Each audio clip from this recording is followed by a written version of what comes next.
ఇది శరీరం ఎనర్జీ. చెప్పండి. శరీరం ఒక శరీరం ఎనర్జీ. ఎనర్జీ. శరీరం శరీరం ఒక ఎనర్జీ. ఎనర్జీ, మనసు ఒక ఎనర్జీ, బుద్ధి ఒక మనసు ఒక ఎనర్జీ, ఎనర్జీ. సోల్ ఒక ఎనర్జీ. ఇవన్నీ ఎనర్జీస్. మనం ఎనర్జీతో డీల్ చేస్తూ ఎనర్జీ సిద్ధాంతాలు తెలియకుండా ఎనర్జీని తెలియకుండా వెళ్ళామనుకోండి, ఇట్లా బయట భూకంపాలు కాదు, మనలో కలుగుతాయి భూకంపాలు. అవును. మనిషికి కూడా దేహం మీద భూకంపం వస్తే ఎలా ఉంటుంది? అవును గురూజీ, వస్తుంది. డాక్టర్లు డాక్టర్లు ఏం డాక్టర్లు చేతులు ఎత్తేస్తారు.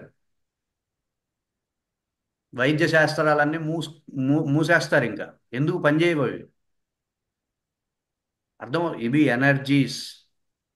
మనం ఫస్ట్ ఆఫ్ ఆల్ అర్థం చేసుకోవాల్సింది, ఎనర్జీతో మనం ఎనర్జీని డీల్ చేస్తున్నామంటే ఎనర్జీ గురించి సమూలంగా తెలుసుకోవాలి. హీలింగ్, హీలింగ్ అయినా అట్రాక్షన్ అయినా ఎనర్జీ బేస్డ్గా చేస్తున్నాం మనం. అవునా కదా? అవును గురు.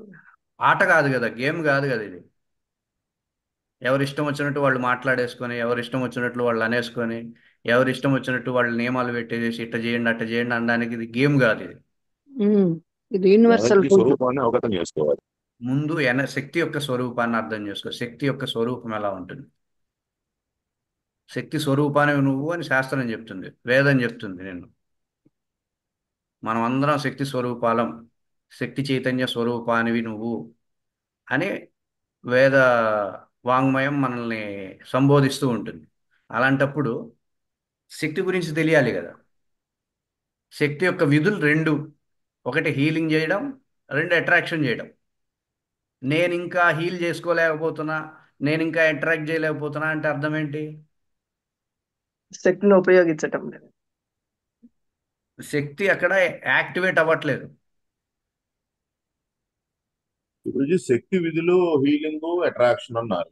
హ్మ్. మరి చైతన్య విధులు గురుజీ? అదే చైతన్యంతో, శక్తి అంటేనే చైతన్యంతో కూడిన శక్తి అని. అది చైతన్యం వేరేగా చెప్పక్కర్లా. ఓకే. లోకంలో కూడా ఒక ఆడావిడ ఎక్కడ పడితే అక్కడికి రాదు కదా. ఉమ్. శక్తి ఆ విధంగా డివైడ్ చేస్తే శక్తి విధి హీలింగ్, చైతన్య విధి అట్రాక్షన్. డివైడ్ చేసుకుంటే అలా ఉంటుంది. అలా ఉంటుంది. శక్తి అంటున్నాము అంటే చైతన్యంతో కూడిన శక్తి అని. ఉమ్. అదొక ప్లస్ ఇప్పుడు చూడండి, ఇప్పుడు ఒక ఆడావిడ్ని మనం సంబోధించాలంటే ఏమంటాం? మిస్సెస్ సో అనస్ అండ్ సో. పార్వతీదేవిని అన్న మిస్సెస్ శివ అంటే సరిపోతుంది కదా. అవును. అలాగే శక్తిని శక్తి అంటున్నాము అంటేనే పరమేశ్వరుడితో కూడిన పార్వతీదేవి అని. వ్యవస్థ.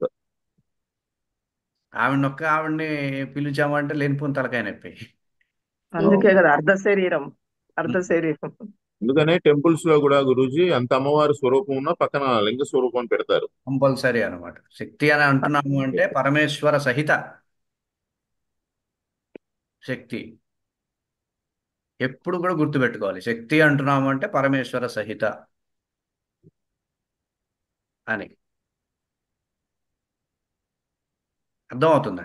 ఆ శక్తిని మనం ఆరాధిస్తున్నాం, పరమేశ్వర సహిత శక్తిని మనం ఆరాధించేది.